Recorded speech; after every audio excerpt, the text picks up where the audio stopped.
وادي الحلو اللي من عند ام عمار. دي النفس والطعم والريحه، ده الفطير البلد اللي بيطلع من عند ام عمار. شايفين الفطيره عامله ازاي؟ جلاش من فوق ومن تحت، جلاش سمنه بلدي صافي. شايفين اللون؟ شايفين الطعم؟ لا لسه ما شفتوش الطعم. حاسين الريحه؟ شمين اللي انا شايماه بلدي صافي صافي صافي. الكماج من عندي، الرقاق من عندي بقى. الرقاق حاجه تانية. اللي بره في دول الخليج بيحبوا ياكلوا من عند الرقاق. اوردراتي السعوديه، اللهم بارك، الله اكبر الله اكبر. سعوديه، امارات، البحرين، قطر، كل الناس تبعت تقول عايزين ناكل من عند كماج ام عمار. الكماج من عندي يا استاذ. الكماج والرقاق، هوريك الكماج بس دلوقتي خليك في الرقاق. شوف الرقاق عندي، اللهم بارك. الرقاق عامله ازاي؟ طريه ازاي؟ ادي الرقاق، شوف الرقاق عامله ازاي؟ طريه اهي. دي معجونه لبن، دي معموله بلبن وسمنه وعليها ريحه سمنه بلدي. ده يتاكل بقى بشويه القشطه. يعني الناس بتعرف المكونات بس الاكل بيبقى ريحه. الاكل نفس، الاكل نفس. مش كل من طبخت وقفت في المطبخ طلعت اكل يتاكل. لا الاكل نفس. اعمله بحب، مش بعمله علشان انا هيدخل لي منه فلوس. لا، الحته دي اخر حاجه عندي. انا ممكن اعجن العجنه واخبزها وما تدخليش فيها مكسب. المهم اللي كل منها وشكر فيها. الله المستعان. ده معجون، ده معجون بلبن رايب، وهوريك دلوقتي انا مريبه اللبن ازاي. ومعجون بقشطه، ومعجون الله المستعان بسمنه، ومعجون بخض. عارف الخض هو ايه يا استاذ خير الله؟ الخض ده اللي بيبقى المتبقي من السمنه البلدي، بيودي العيش في حته تانية، ويمكن انت شامم نفسه دلوقتي. تمام.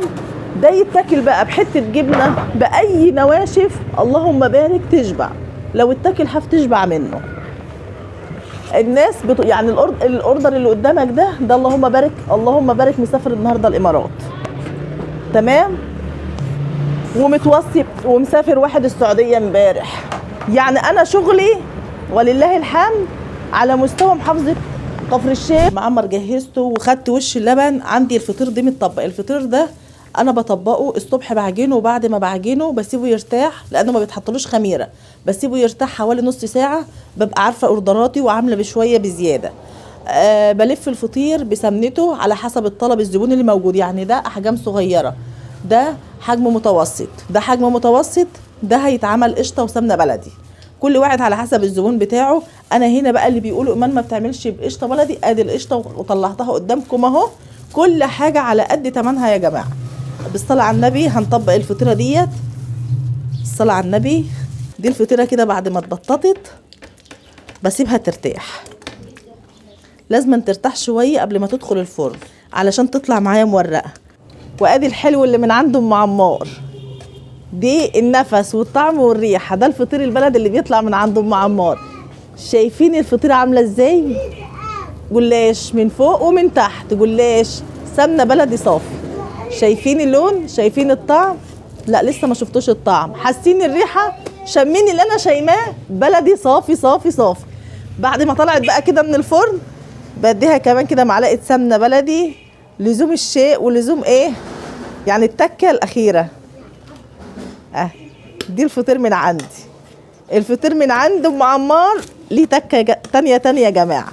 شايفين بالصلاه على النبي الفطيره بتنزل ازاي؟ شايفين